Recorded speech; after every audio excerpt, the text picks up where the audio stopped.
acerca de lo que serían bradiarritmias o arritmias lentas y lo que serían las taquiarritmias o realmente lo que son las arritmias cardíacas, ¿sí?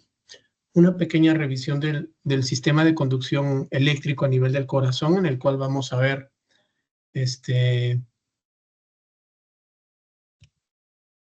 origen del nodo sinusal, que origina el latido, que es el marcapaso natural del corazón, los haces internodales, el nodo atrioventricular, el haz de His y todo el sistema de Purkinje, ¿no?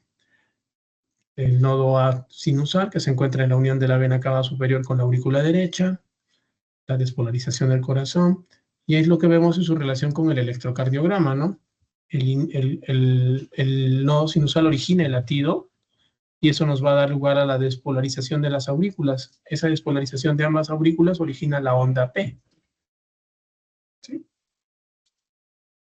El segmento PR o la electricidad que se transmite desde el nodo sinusal hacia los ventrículos va a originar el complejo QRS, ¿no? Por ejemplo, acá el segmento PR sería la velocidad que va a demorar en llegar al nodo AB, y al final la onda Q, la R y la S es la despolarización ventricular, ¿no? La repolarización de los ventrículos, la onda T. Entonces, un poco también de anatomía importante, saber que la irrigación del nodo sinusal principalmente deriva de la coronaria derecha, a través de la arteria del nodo sinusal, ¿no? Siendo la arteria más importante para ella. Entonces, de acuerdo a esto, podemos ver lo que se llama el ritmo sinusal.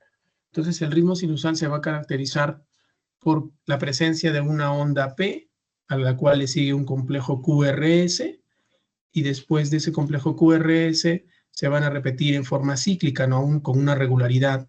Las características de esta onda P es que debe ser positiva en 1, 2 y ABF, negativa en ABR, ¿no? Cuando ocurre esto, nosotros estamos hablando de lo que se llama un ritmo sinusal. En este caso, estamos hablando de una bradicardia sinusal porque la frecuencia cardíaca es menor de 60, ¿no? El ritmo es regular, menor de 60, pero a cada onda P tiene la misma morfología y le sigue un complejo QRS, ¿no? Ok. Entonces, vamos a ver alteraciones a nivel del nodo sinusal, que estas enfermedades que afectan al nodo sinusal van a tener una variación de acuerdo a la edad. Entonces vemos que el grueso de estos pacientes tienen entre 50 y los 80 años de edad. Conforme va avanzando la edad, la enfermedad del nodo sinusal se va haciendo mucho más evidente. Va a haber causas de la enfermedad del nodo sinusal, causas extrínsecas y causas intrínsecas. Esto es importante de definir porque las causas extrínsecas probablemente son causas reversibles y en su tratamiento probablemente no requieran una estimulación cardíaca o algo parecido. ¿Okay? Entonces, dentro de las causas extrínsecas vamos a tener hipotermia. La hipotermia nos va a causar bradicardias, alteraciones electrolíticas como la hiperpotasemia, el hipotiroidismo descompensado, y sobre todo, muy claramente en cardiología, el uso de drogas, ¿no? Digitálicos, betabloqueadores, calcioantagonistas, metildopa, fenotiacinas, etcétera. Todos estos pueden causarnos enfermedad del nodo sinusal o bradicardias.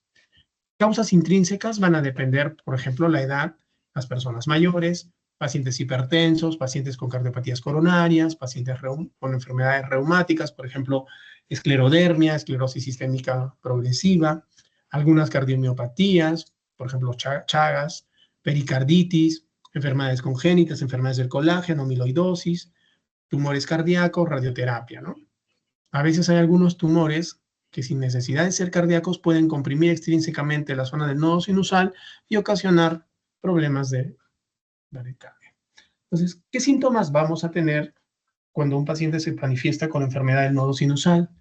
Los síntomas van a ser variables de acuerdo a la variedad de enfermedad del nodo sinusal que tenga. Entonces, lo más característico van a ser mareos, porque las frecuencias cardíacas pueden ser muy lentas, pueden llegar incluso a lo que sería el presíncope y el síncope, porque estos pacientes pueden llegar a desmayarse o perder el conocimiento, la conciencia, en forma transitoria, cuando se dan pausas o bradicardias sintomáticas.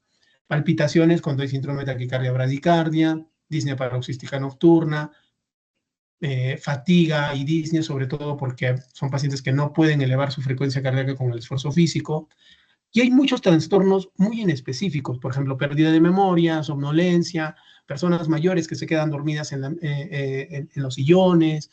Entonces, también pueden estar en relación a enfermedad del nodo sinusal. Algunas complicaciones de esto, la falla cardíaca, problemas de traumatismo, sobre todo cuando hay síncope, y embolismo periférico, sobre todo en las que tienen que ver con lo que son síndrome de taquicardia, bradicardia, ¿no? ¿Cuáles son las manifestaciones electrocardiográficas que vamos a encontrar en la enfermedad del nodo sinusal? Entonces vamos a tener dos tipos de dos tipos de alteraciones o dos tipos de patología. Una es la alteración en la formación del impulso y otro es trastornos en la conducción del impulso. Entonces, en la formación del impulso vamos a tener dos variedades, la bradicardia sinusal y las pausas sinusales. ¿Okay? Ahorita vamos a ver con un electrocardiograma. Y en los desórdenes que tienen que ver con la transmisión o conducción del impulso, vamos a tener los bloqueos sinoatriales de primero, segundo y tercer grado, el síndrome de taquicardia bradicardia, taquicardia atrial, sinusal inapropiada, hipersensibilidad del seno carotidio, etc. Entonces, vamos a hablar acerca de lo que sería el bloqueo sinoatrial. Entonces, cuanto al bloqueo sinoatrial, lo que vamos a ver como vemos en este trazado electrocardiográfico, es que los intervalos PP, ¿sí? Los intervalos PP se van a ir acortando progresivamente, ¿ok? 0,86 segundos, 800 milisegundos, 720 milisegundos. Y de pronto hay como una pequeña pausa y en ese comienza una nueva prolongación del intervalo PP hasta que nuevamente empieza a reducirse. Ese sería un bloqueo sinoatrial de segundo grado tipo 1. ¿Ok? Otro bloqueo sinoatrial. Este caso se trata de un bloqueo sinoatrial tipo segundo grado tipo Wenckebach, en el cual se produce, como en el anterior, un acortamiento progresivo del intervalo PP hasta que se da una pequeña pausa y empieza nuevamente el intervalo a acortarse, ¿no? En este caso muy parecido. El intervalo PP empieza a acortarse, se da la pausa y nuevamente empieza a acortarse el intervalo PP. Acá tenemos bloqueo sinoatrial ya de segundo grado, pero el tipo 2, en el cual lo que vamos a ver son las pausas, ¿no? Entonces vemos que estas pausas son múltiplo del intervalo PP previo. Entonces, por ejemplo, si yo mido este intervalo PP y mide 1240 milisegundos, la pausa va a ser un múltiplo exacto del intervalo PP previo. Acá 2480, en este caso 2680. Ese es un bloqueo sinoatrial de segundo grado, tipo 2. Entonces, ¿cuál es el diagnóstico?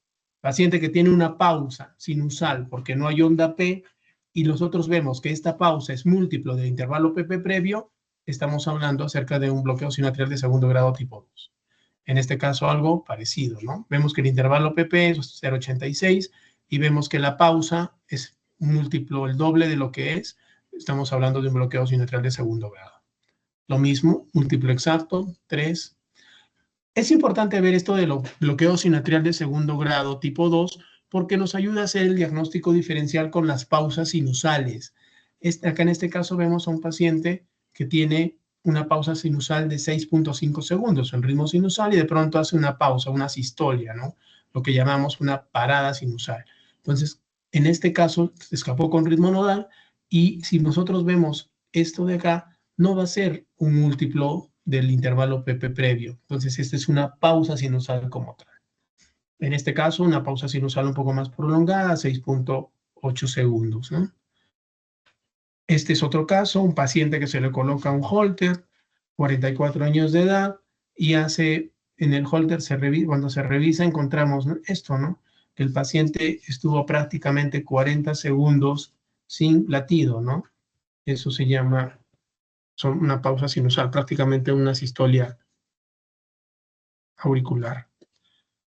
Ok, entonces en la primera parte de lo que hemos hablado es acerca de lo que es la enfermedad del nodo sinusal. En esta segunda parte vamos a hablar de lo que es el bloqueo atrioventricular. Si hay alguna duda o pregunta, pueden interrumpirme en cualquier momento, no hay ningún problema. Se escucha bien, ¿no? Sí, doctor, sí se escucha. Ok, cualquier cosa en todo caso pueden interrumpir. En lo que es bloqueo atrioventricular, igual lo que ya habíamos hablado del sistema de conducción eléctrico normal, vamos a tener tres tipos de bloqueo y una clasificación también considera un bloqueo de alto grado como una parte más de esta clasificación. Bloqueo de primer grado, de segundo grado con la variedad MOVITS 1 y MOVITS 2, el bloqueo de alto grado y el bloqueo completo. Entonces, algo como en la enfermedad del nodo sinusal, los bloqueos van a ser con causas reversibles o causas irreversibles, ¿sí? Entonces, vamos a hablar de lo que sería un bloqueo agudo, ¿no? Un paciente que bruscamente tiene un bloqueo auriculoventricular. Entonces, podemos ver que el corazón está normal, estructuralmente un corazón normal. ¿Qué pasó? Hipertonía vagal, ¿no? Que tengan un aumento del tono parasimpático. Se puede ver en sueño profundo, con hipertonía vagal, pacientes que son atletas, causas cardíacas ya definidas, pacientes que tienen infarto agudo del miocardio, angina de Prinzmetal, endocarditis bacteriana que puede producir un absceso cerca del sistema de conducción y bloquearlo, enfermedades reumáticas, igual como por ejemplo el lupus, como por ejemplo esclerosis sistémica, las miocarditis virales también pueden provocar bloqueo AB, un cateterismo cardíaco puede provocar también accidentalmente un bloqueo AB. Y también el efecto de drogas, ¿no? Digitales, antiarrítmicos, antidepresivos, hipercalemia como metabólicos también pueden causar un bloqueo agudo. Dentro de las causas ya crónicas de un bloqueo AB, tenemos la más característica que es la enfermedad del Lepne-Guerin, que es una enfermedad infiltrativa, o sea, enfermedad degenerativa infiltrativa del sistema eléctrico cardíaco, ¿no? La cardiomiopatía chagásica, la insuficiencia coronaria, cardiomiopatía hipertrófica también puede producir causas de bloqueo AB, cardiopatía alcohólica, enfermedades valvulares, sobre todo la estenosis aórtica, tumores cardíacos, ¿sí? Todo esto puede generar bloqueo auriculoventricular. Entonces, ¿qué síntomas van a tener los pacientes que se presentan con bloqueo? Lo característico y lo más importante va a ser la presencia del síncope, ¿no? El síncope como que puede llegar incluso al Stojadan, son pacientes que presentan convulsiones secundarias a hipoperfusión cerebral secundaria a un bloqueo AB muy lento. Presíncope, mareos, intolerancia al ejercicio, pacientes que presentan disnea, fatiga de esfuerzo, debilidad, somnolencia y angina. Entonces, si tratamos de ver qué parte del electrocardiograma le corresponde a cada parte, anatómicamente con cada parte, la onda P corresponde con la despolarización de la aurícula y el nodo sinusal, la parte del segmento tiene que ver con el nodo AB, las de His, las ramas de las de His, las fibras de Purkinje, todo esto es el conducción del sistema del nodo AB. Entonces, vamos a ver algunos casos. Entonces, por ejemplo, en este electrocardiograma, el bloqueo AB de primer grado va a ser aquel en el cual lo que vamos a ver es una prolongación del intervalo PR, ¿sí? Vamos a ver eso, nada más prolongación. Si normalmente debe medir menos de 200 milisegundos, en este caso mide más de 200 milisegundos. Eso es el bloqueo AB de primer grado. En este es un bloqueo de segundo grado tipo 1, o lo que llamamos el fenómeno de Wenckebach. Lo que vamos a ver es una prolongación progresiva del intervalo PR, ¿sí? Acá tenemos una instancia, acá el intervalo PR va prolongando progresivamente hasta que una onda P no conduce y el intervalo PR posterior a la pausa es más corto que el previo a la pausa, ¿sí? En este caso estamos hablando de un Wenckebach 3-2. ¿Por qué 3-2? Porque de cada 3 ondas P, solamente 2 conducen a los QRS. O sea, cada 3 ondas P, 2 QRS. En este de acá es un bloqueo 2-1 porque hay una que conduce, una que no conduce. Por cada 2, un QRS. ¿Ok? Eso fue el MOVITS 1. Y este es el MOVITS 2, ¿no?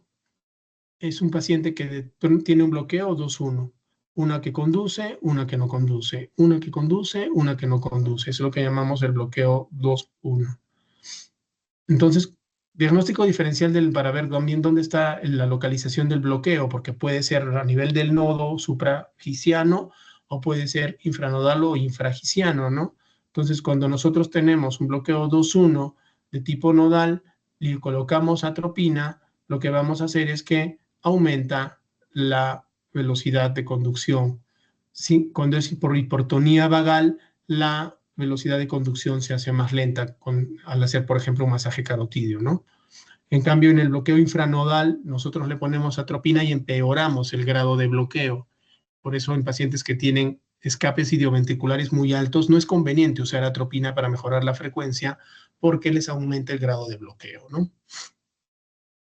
Y en este electrocardiograma, lo que podemos ver es lo que llamamos un bloqueo auriculoventricular de tercer grado, ¿no? Vamos a ver las ondas P, que están ahí señaladas, la onda P, una onda P, otra onda P, y así sucesivamente, que no tienen relación con QRS, ¿no? No le sigue un QRS. Podríamos pensar que a este P le sigue este QRS, pero está muy pegado, entonces no tiene nada que ver con eso. Entonces estamos hablando ahí un paciente con una frecuencia cardíaca en 33 por minuto, con escape nodal, porque es un poco angosto, tiene un bloqueo AB de tercer grado, ¿no? Lo que hay disociación auriculoventricular. ¿Ok? Hasta ahí todo claro, todo está bien. ¿Alguna pregunta?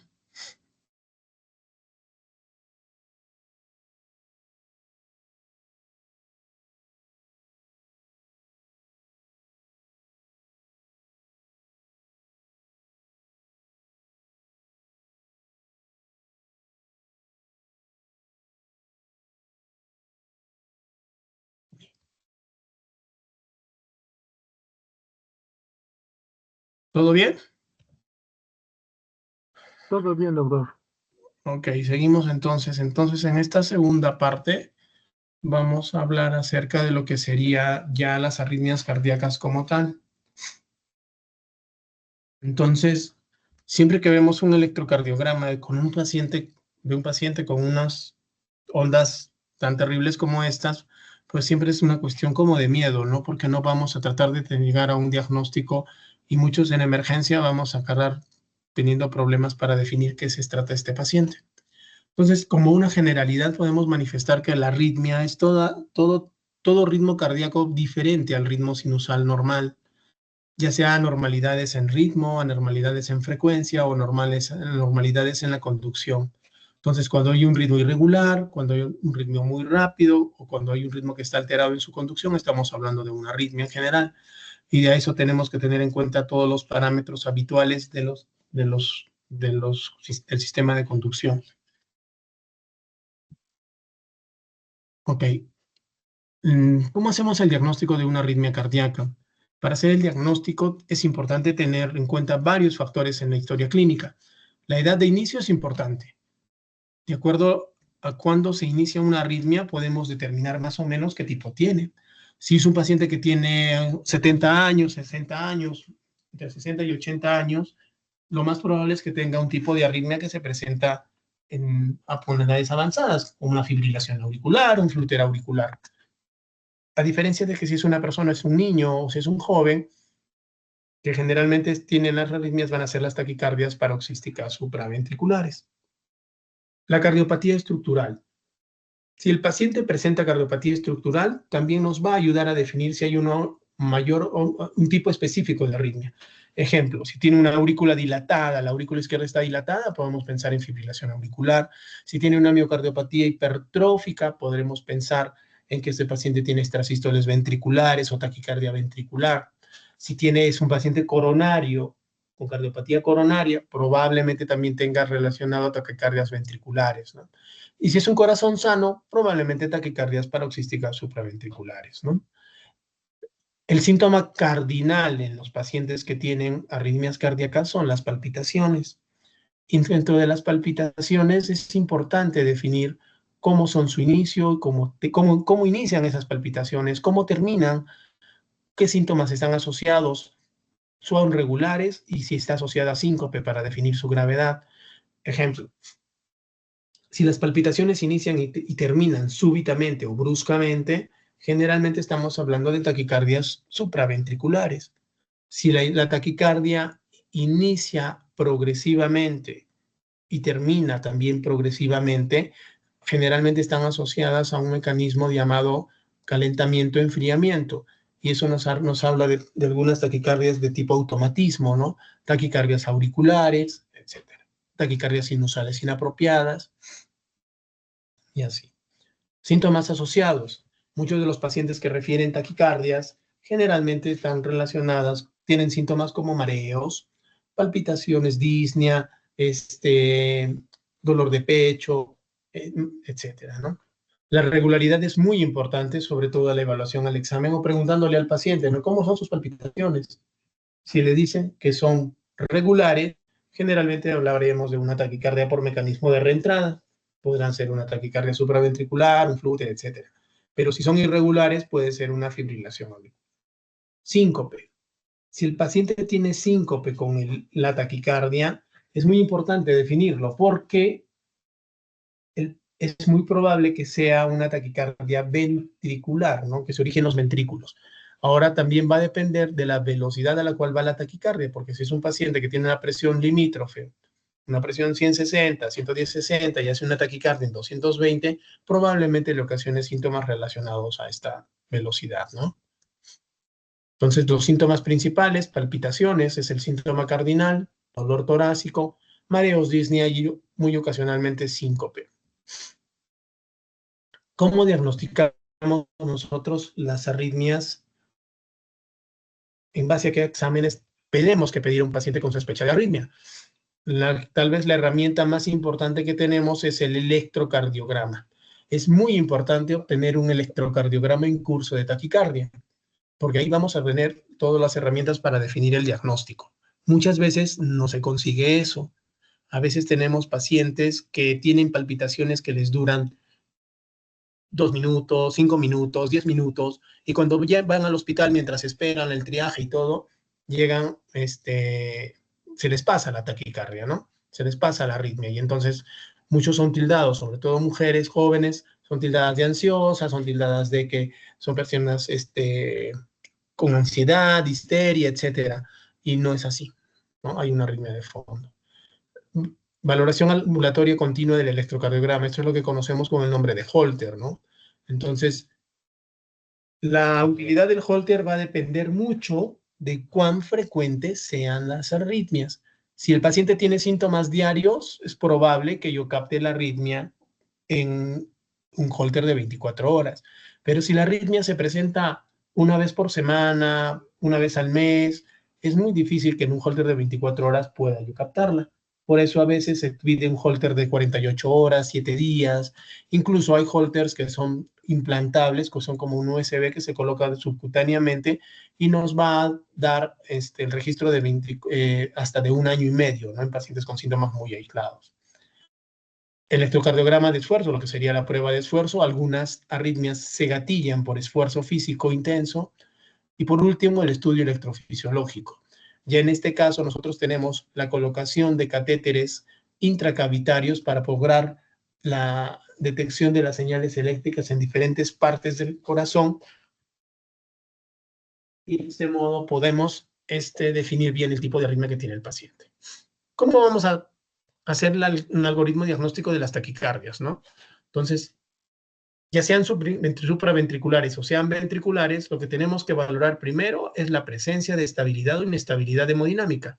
Y eso lo valoramos principalmente a nivel de si el paciente tiene hipotensión, tiene perfusión, cómo está, si está hipotenso o no, su grado de perfusión tisular, las extremidades están frías, está sudoroso, tiene capilares lento y el estado de conciencia, ¿no? Estas 3 condiciones nos van a decir si el paciente tiene estabilidad o inestabilidad hemodinámica y en emergencia aplicar su tratamiento. ¿Sí? ¿Cómo clasificamos a las taquiarritmias? Las vamos a clasificar de acuerdo al lugar donde se originan en 2, supraventriculares y ventriculares. ¿Cómo son las taquicardias supraventriculares? Lo que llamamos las paroxísticas supraventriculares, las que conocen como TPCBs, donde 2 tipos, reentrada del nodo AB y la reentrada auriculoventricular.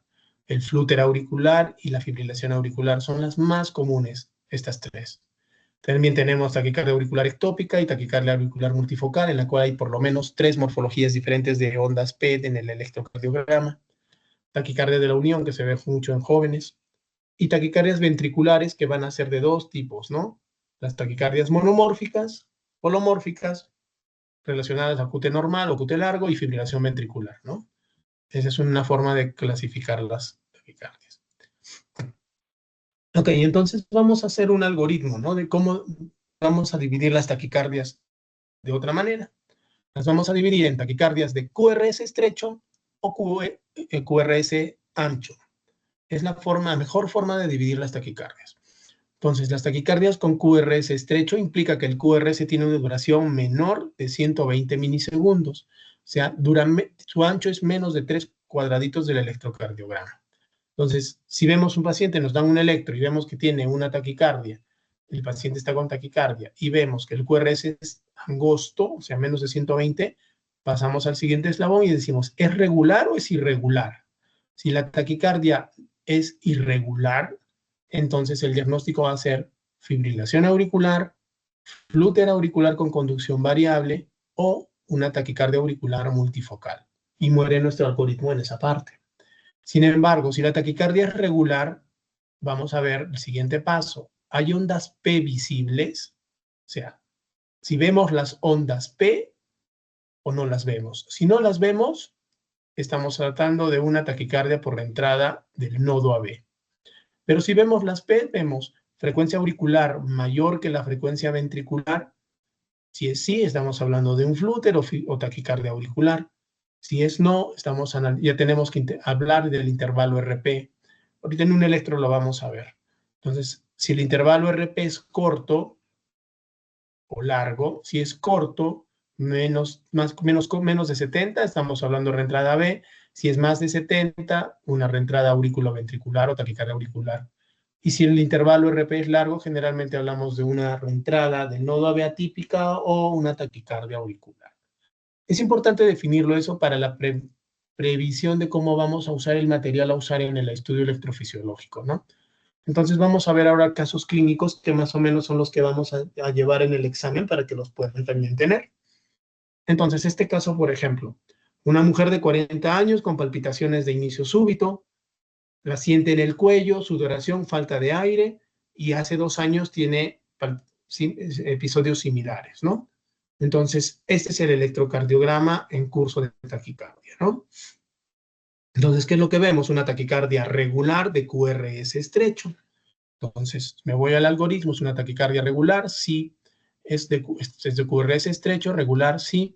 Entonces, ¿las ondas P son visibles? Sí. Si yo me fijo donde está la flecha, hay como un pequeño cachito que está después del QRS. Cuando vemos taquicardias, electros en taquicardia, tratemos de ver lo que viene después del QRS. Y entonces, si yo veo eso, voy a decir que esa es la onda P, ¿no? Ahora, otro síntoma importante que nos ha referido la paciente es que tiene palpitaciones en el cuello. Las palpitaciones en el cuello casi siempre son patológicas y hay un signo muy importante que se llama el signo de la rana. Entonces, significa que si yo le comprimo la yugular al paciente y suelto, se infla, ¿no? Es porque se produce una contracción como hay una contracción auricular con válvula cerrada, produce el reflujo de sangre por la yugular, ¿no? Y se da ese fenómeno que vemos ahí, es el signo de la rana. Se ve en taquicardia por la entrada por la entrada del nodo AB. ¿Ok? Entonces volvemos al caso de la paciente. Vemos cómo está su electrocardiograma en curso de taquicardia y vemos que tiene esta pequeña mosquita después del QRS. Y cuando vemos su electrocardiograma en ritmo sinusal normal, vemos que esta onda ya no la tiene. Comparamos los dos y vemos en taquicardia, y si no tiene taquicardia es el electro de la misma paciente. Entonces vemos que acá hay como una muesquita. Entonces significa que este RP es un RP corto, dura menos de 70 milisegundos, ¿no? Entonces, si vuelvo nuevamente al algoritmo, digo, las ondas P son visibles, sí son visibles. La frecuencia auricular mayor que la tasa ventricular, no. Vemos el RP, ¿es corto? Sí. ¿Más corto que 70? Sí. reentrada del nodo AB, ¿no? Entonces, eso es importante para definir los diagnósticos de las arritmias. ¿Qué significa reentrada del nodo AB? Es una reentrada que se localiza en la zona cercana al nodo auriculoventricular. El nodo auriculoventricular va a tener dos porciones, la vía rápida y la vía lenta. Y en esta vía lenta es donde se genera un circuito de reentrada para generar taquicardias, ¿no? Y el tratamiento que vamos a aplicarle es ablación de esta zona. Segundo, esto vamos a hablar ahora de una taquicardia por reentrada auriculoventricular, ¿no? 25 años, hombre, palpitaciones desde la infancia, en forma esporádica, esas crisis hace un año se hacen más frecuentes, aparición súbita, ¿no? Entonces nos están diciendo todas las condiciones que tiene. Entonces lo que vemos un electrocardiograma en curso de taquicardia, QRS estrecho, menos de 120 milisegundos. Si nos fijamos bien en D2, hay como una cuestión, una pequeña ondita, una muesca después del QRS, que es lo que sería nuestra onda P, ¿sí? Segundo punto, ¿qué es lo que vemos? Que el infradesnivel del ST, hay infradesnivel del ST, y a los 25 años no voy a pensar en un infarto, ¿sí? Depresión del ST. Y tercer punto, hay alternancia eléctrica. Si ustedes se fijan, hay un complejo QRS de diferente amplitud. Entonces, la alternancia eléctrica, la depresión del ST, la ausencia de R en B1 y un RP más de 70 milisegundos nos hacen el diagnóstico de una taquicardia por reentrada auriculoventricular, ¿sí? ¿Qué significa esto? Es una vía accesoria. Normalmente, la única forma de que el impulso eléctrico pase de aurículas a ventrículos o de arriba a abajo es a través del sistema eléctrico, porque los anillos auriculoventriculares actúan como aislantes. Pero a veces las personas nacen con un fascículo más o con un accesorio, una vía accesoria. Entonces la electricidad puede también pasar por estas rutas y generar circuitos de reentrada o de arritmias, ¿no? Eso es la explicación fisiopatológica. Otro ejemplo, en este caso estamos viendo igual un paciente con una taquicardia regular, QRS estrecho, donde vemos la onda P después del QRS, ahí se mira una onda P, perdón, una taquicardia por la entrada auriculoventricular. RP corto, menos de 100, se mira ahí la onda P, alternancia eléctrica, que puede verse en casi en el 50% de los casos, depresión del ST, todo hace una reentrada auriculoventricular. Hay un punto importante que también vamos a tratar de las arritmias, es lo que llamamos el síndrome de Wolff-Parkinson-White. Entonces, cuando estos tres investigadores, cada quien por su lado, investigaron a pacientes que tenían bloqueo de rama izquierda asociado a intervalo PR corto y desarrollaban taquicardias paroxísticas. Entonces, ¿qué es lo que solían hacer? Les tomaban el electro y miraban que tenían algunos bloqueos de rama, ya sea derecha o izquierda, generalmente izquierda, PR corto, y los hacían correr, subir por las escaleras, hacer ejercicio, y algunos desarrollaban taquicardias supraventriculares. Entonces asociaron ellos ya la idea de que había un fascículo que conducía la electricidad más rápida y producía estas arritmias, ¿no? Y ese es el fundamento del síndrome de Wolff-Parkinson-White o síndrome de preexcitación, que consiste en que hay un fascículo adicional que está conectando la porción superior con la inferior, y cuando se genere el latido va a bajar por las dos vías, la vía normal y por esa vía accesoria. Dependiendo de qué cantidad de electricidad pase por esta vía accesoria, se va a producir la despolarización del ventrículo más que por el sistema de conducción normal que por esta vía. Entonces genera mayor grado de preexcitación, ¿no? Esto es lo que miraban ellos, ¿no? La imagen de bloqueo de rama con PR muy corto. Entonces el síndrome de Wolff-Parkinson-White se caracteriza por PR corto, onda delta y onda T oponente. Ese es el patrón de Wolff-Parkinson-White y el síndrome es este patrón más síntomas, ¿no? Entonces, por ejemplo, acá, 38 años de edad, episodios de taquicardia paroxística, QRS estrecho, ¿no? Este es un electro en ritmo sinusal, pero si yo lo veo en ritmo sinusal, ¿qué es lo que yo veo? Veo la presencia de una imagen de bloqueo de rama derecha, un PR corto y una onda delta, ¿sí? Se mira acá la onda delta. una pancita al inicio del QRS. Acá, por ejemplo, la onda delta en D2 es negativa. Puede ser negativa, puede ser positiva, dependiendo de la localización de la vía. Pero acá la vemos positiva en B1, positiva en B2. Entonces, probablemente esta es una vía posteroseptal izquierda. Acá más claro el síndrome de Wolff-Parkinson-White, 28 años, palpitaciones recurrentes, ingresos por emergencia por TPCB. Entonces vemos el PR muy corto, ¿sí? Acá está la onda P, prácticamente no tiene R. Y tenemos una onda delta bastante importante, ¿no? Con una preexcitación bastante marcada, ¿no? Imagen de bloqueo de rama derecha. Esos son electros de pacientes que les hemos hecho ablación en el hospital. Entonces, y este de acá, 15 años de edad, palpitaciones de inicio súbito, ansiosa, disneica, diaforética, presión arterial 160. Entonces, nos habla de algunos signos de inicio súbito, ansiosa, con disnea, sudorosa, la presión media limítrofe, y lo que vemos es una taquicardia muy rápida, irregular, ¿sí? Sin presencia de ondas P que yo puedo identificar. Entonces estamos acá en este caso hablando de una fibrilación auricular con conducción antidrómica. Es una paciente con preexcitación, un Wolff-Parkinson-White, que hizo una fibrilación auricular. En este caso es lo que se llama el Fast Broad Irregularity. Necesita, el único tratamiento que podemos aplicar en esta paciente es una cardioversión eléctrica. No aplicar medicamentos porque pueden provocar fibrilación ventricular. Ok, bueno, hasta ese momento entonces ya hemos hecho el diagnóstico de algunos tipos de arritmia. Este es otro tipo de arritmia, entonces vemos hombre 75 años, la edad ya nos dice muchas cosas, palpitaciones, disneico, hipertenso, diabético. Y vemos que es una taquicardia regular, QRS estrecho, y vemos unas ondas, lo que decíamos, ¿hay más ondas P que QRS? Sí, ¿no? Vemos como que hay un patrón de serrucho, ¿sí? Ondas P muy altas. Esto se llama un flúter auricular. Cuando queremos ver un flúter auricular, lo vemos muy bien en B1 y en las derivadas de la cara inferior, 2, 3 y ABF. Algo muy parecido. Acá tenemos el paciente con el flúter auricular, le hacemos el masaje carotidio y estamos viendo que se prolongan las ondas del flúter, ¿no? Entonces originamos, este es también un flúter, ¿no? Las ondas típicas en serrucho, subida, bajada, subida, bajada. Igual, pero lo importante es que lo que les decía, ¿no? La edad es un punto importante para definir la arritmia.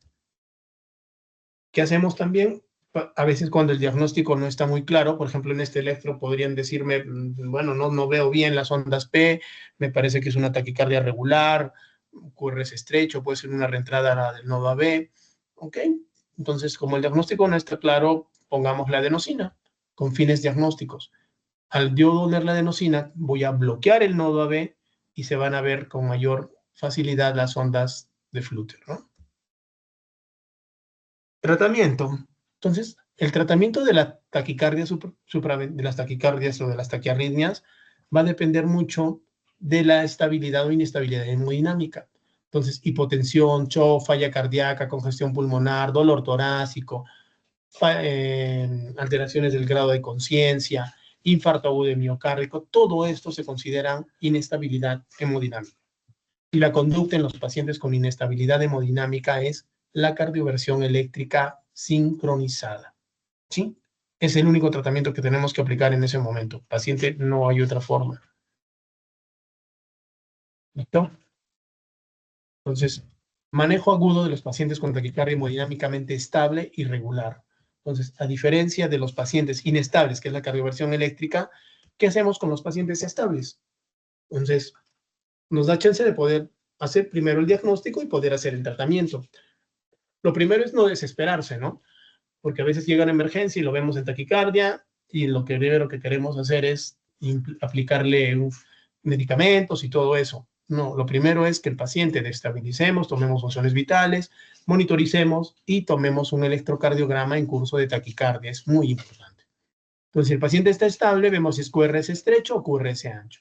Si es QRS estrecho, estamos ante una supraventricular y lo primero que vamos a hacer son maniobras vagales. Es siempre importante porque mientras la enfermera le está terminando de canalizar la vía, terminamos el electro, podemos aplicar maniobras vagales. Si no funcionaron, pasar a adenosina endovenoso, verapamilo, diltiazem, betabloqueadores. Pero el orden es este, maniobras vagales y adenosina. La adenosina es muy importante porque es en tiempo de acción corto. Entonces, ¿terminó la taquicardia? Sí, si hacemos maniobras vagales o adenosina, tenemos dos cosas, ¿no? ¿Terminó la taquicardia? Sí. Si no terminó, puede persistir la taquicardia con bloqueo AB. Podemos usar otros medicamentos, procainamida, precainamida o la cardioversión, ¿no? Si es QRS ancho y consideramos que es una taquicardia ventricular, podemos aplicar también la cardioversión de frente, ¿no? Otros medicamentos para usar amiodarona en caso de taquicardias ventriculares, ¿no? O de QRS ancho. Entonces ahí tenemos, por ejemplo, lo primero que tenemos que hacer cuando tenemos un paciente con una taquicardia supraventricular, ¿no? Entonces hay un estudio que salió en Lancet, que es el estudio REVERT, que nos habla de una maniobra de valsalva modificada para lo que se refiere a los pacientes con taquicardias supraventriculares, ¿no? Entonces el paciente vino con su taquicardia y ¿qué es lo que se le hace? Se le dice que insufle el esfingomanómetro, generalmente a una presión de 20 milímetros de mercurio, o lo que solemos hacer acá en emergencia es que infle una jeringa de 20 centímetros y empiece a soplarla, ¿no?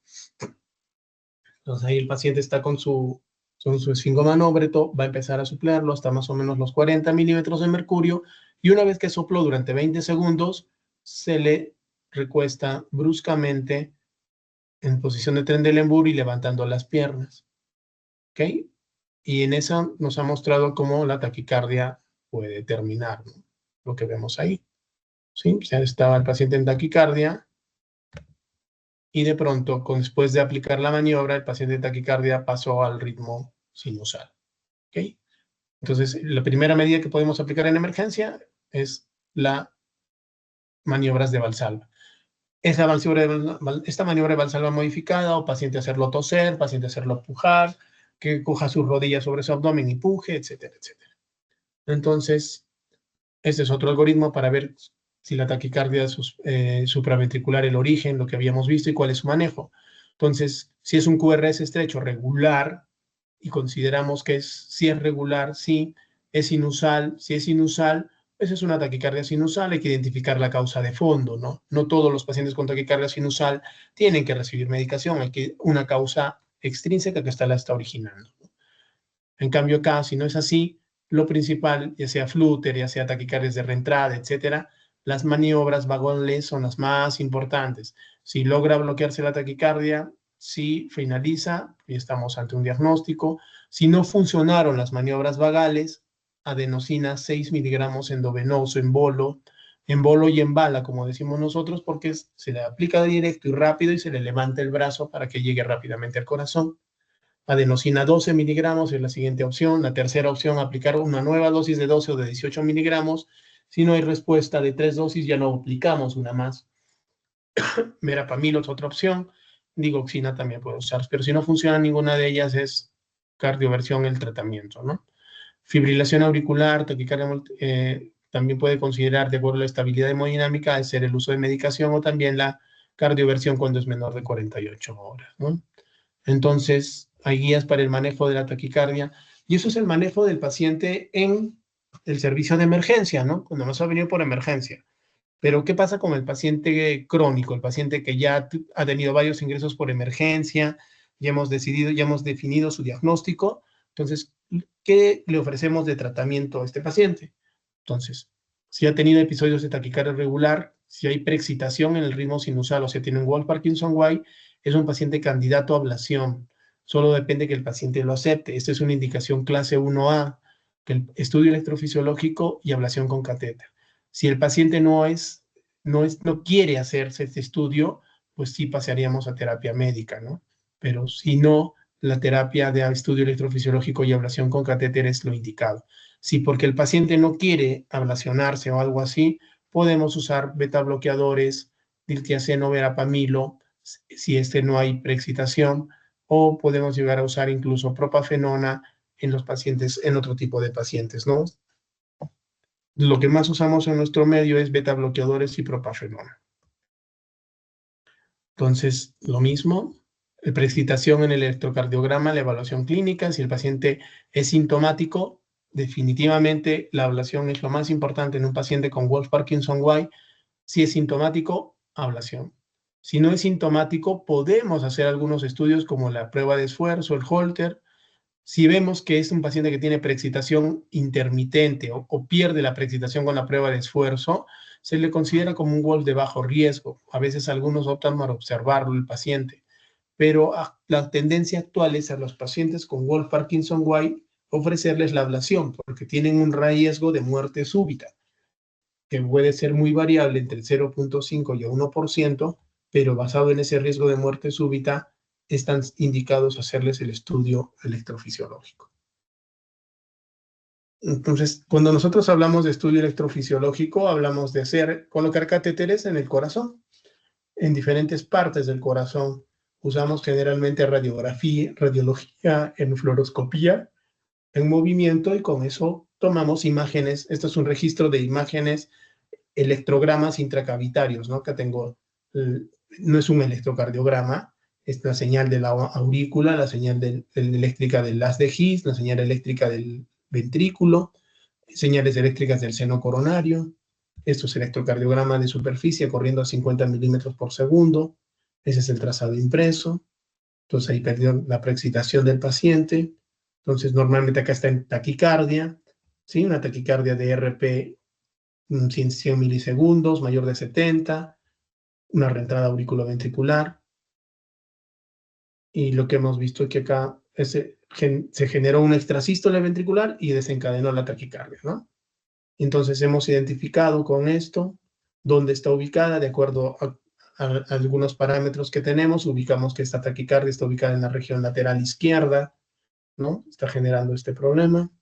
Entonces, con todos nuestros catéteres, lo que siguiente que hacemos es aplicarle terapia, ¿no? El ritmo de la taquicardia, la secuencia de la taquicardia es que el latido baja por el sistema de conducción normal y sube por la vía accesoria y hace otra vez el circuito, ¿sí? Este es el circuito de la taquicardia. Eso es una taquicardia de tipo ortodrómica. Baja por el sistema normal, sube por la vía accesoria. A diferencia de la que hemos visto de esa irregularidad que baja por la vía accesoria y sube por la vía normal, en este caso se llama conducción antidrómica y es mucho más grave. Entonces ahí tenemos tenemos cómo es el paciente que le estamos colocando los catéteres en fluoroscopía, en la aurícula, en el ventrículo, en el seno coronario. Vamos a pasar al lado izquierdo del corazón con una punción transeptal. Ahí estamos pasando el catéter por vía transeptal hacia la cavidad izquierda. Ese es el catéter de ablación. Ese es otro tipo de tecnología que usamos. En este tipo de tecnología hacemos un mapeo anatómico de las aurículas, de los ventrículos, y podemos identificar el sitio donde se origina la arritmia y aplicarle la terapia, ¿no? Nos da sitios, por ejemplo, acá en pintado en blanco es el sitio donde se está originando la arritmia y lo que vamos a aplicar la terapia. Es mucho mejor el poder hacerlo con estos métodos que se llaman navegadores tridimensionales, ¿no? Ok, sí, sabemos mucho de esto. Entonces, lo que habíamos hablado de este caso, ¿no? El paciente en era una fibrilación auricular, el fast broad irregular. El tratamiento de elección no es farmacológico, sino es la cardioversión eléctrica. Otro paciente con preexcitación. Y vamos a tratar algo acerca de taquicardias de QRS ancho. El diagnóstico diferencial de una taquicardia de QRS ancho va a ser supraventricular, conducida con aberrancia, bloqueos de rama preexistentes, los preexcitaciones y cualquier otras causas, ¿no? Pero también está la taquicardia ventricular, que es la más importante. Entonces, a esto es lo que hablábamos de consideraciones previas y alteración estructural. Si el paciente tuvo un infarto previo, está en falla cardíaca, tiene historia de angina, está dilatado, tiene síncope, si hay disociación auriculoventricular, estamos hablando todo esto de que hay una alteración estructural. Entonces, lo más probable es que el paciente tenga que esa taquicardia por QRS ancho sea taquicardia ventricular, ¿no? Hay muchos criterios, algoritmos que se han desarrollado a lo largo del tiempo para definir si es uno o la otra. Entonces, los originales son los criterios de Wellens y Brugada, de ahí se crearon lo que son el criterio de Berekay, y son los que se han desarrollado más, sobre todo los signos de Wellens clásicos, ya que tienen que ver con bloqueos de rama derecha, bloqueo de rama izquierda, eso está en cualquier libro para que lo puedan revisar. La idea es, si hay un complejo RR en B1, es más común, y es IRS en B1 y QS en B6, son más factibles de que sean taquicardias ventriculares, ¿no?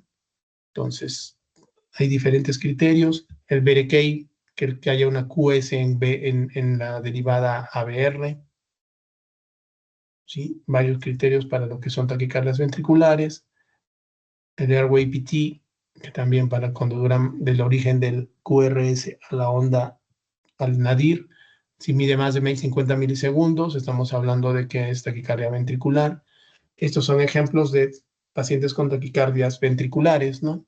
Entonces, una taquicardia de complejo QRS ancho, no veo ninguna onda P seguida del QRS, pero por momentos puede haber algunas ondas que pueden interpretarse como ondas P, que son la disociación auriculoventricular, ¿no? Otro ejemplo, una taquicardia QRS bastante ancho, en ABR-QS, entonces también es un Berekay positivo, también taquicardia ventricular. Una taquicardia un poco no tan, son complejos anchos, no tan anchos, pero veo que hay RS en casi todas las precordiales. Me aleja mucho la posibilidad de esta operación la TPCB, ¿no? Otra, taquicardia igual QRS ancho, taquicardia ventricular, igual taquicardia ventricular. Entonces, este es quizás un electro mucho más típico de una taquicardia ventricular, una taquicardia QRS ancho, ¿sí? Con RS en casi todas las precordiales. En este ritmo, que es un ritmo más irregular, ¿sí? Igual, este es una taquicardia, una fibrilación auricular con conducción antidrómica. Los QRS son anchos, pero es una fibrilación con conducción antidrómica, ¿no? Es un paciente con Wolff-Parkinson-White, muy parecido al caso que hemos visto del FBI, ¿no? Acá, un trazado irregular, totalmente irregular, es un paciente con fibrilación ventricular, está el paciente fibrilado en paro, ¿sí? Y lo que vemos es que acá se le ha aplicado un choque eléctrico, una descarga eléctrica, y después de esa descarga el paciente ha salido al ritmo sinusal. Ya vemos mi onda P y mi QRS, ¿no? Otro ejemplo, este es un paciente con flúter auricular, las ondas típicas en serrucho, ¿no? Lo que se ha hecho con este paciente es la colocación de adenosina, y después de la adenosina ha hecho esta pausa importante y se pueden ver bien las ondas en serrucho, ¿no? Otro con QRS ancho, otra trastorno de fibrilación auricular con conducción antidrómica, pacientes con Wolff-Parkinson-White, igual taquicardias ventriculares, ahí estamos retrocediendo. Ok, y hay un tratamiento que se suele aplicar en los pacientes con taquicardia ventricular, que son los aparatos con dispositivo como son el desfibrilador. Entonces, a través de la vena colocamos un aparato, que es este de acá, que va a lanzar una descarga al nivel del corazón cuando hay una arritmia maligna, ¿no? Entonces, por ejemplo, si yo veo algunos deportistas de alta competencia han tenido trastornos de muerte súbita, ¿no? Entonces, los pacientes con muerte súbita puede aplicarse este tipo de terapia con con el desfibrilador. Acá un paciente que hace muerte súbita, ¿no? En una cancha de fútbol hace una muerte súbita, se hacen las maniobras de reanimación, pero el paciente, el jugador no logró recuperarse. Entonces, este es otro caso también muy parecido, pero miren cuál es la diferencia, ¿no? Entonces, este paciente que está acá hace una muerte súbita, el paciente se desmaya, van a atenderlo y sin embargo después el paciente hace un movimiento, ¿no? Bruscamente de ahí y se recupera.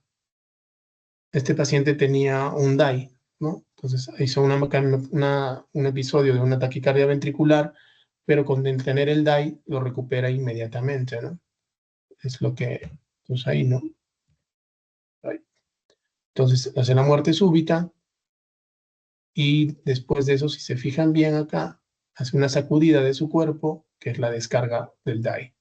Entonces han pasado más o menos unos 5 o 6 segundos, es el tiempo de carga del capacitador para poder realizar la descarga eléctrica, ¿no? El paciente se recupera. Esa es la función del DAI. Bueno, y es como hacemos el material que utilizamos para hacer los procesos de electrofisiología y diagnóstico de arritmias, ¿no? Bueno, eso sería todo. Si tienen alguna duda, preguntas.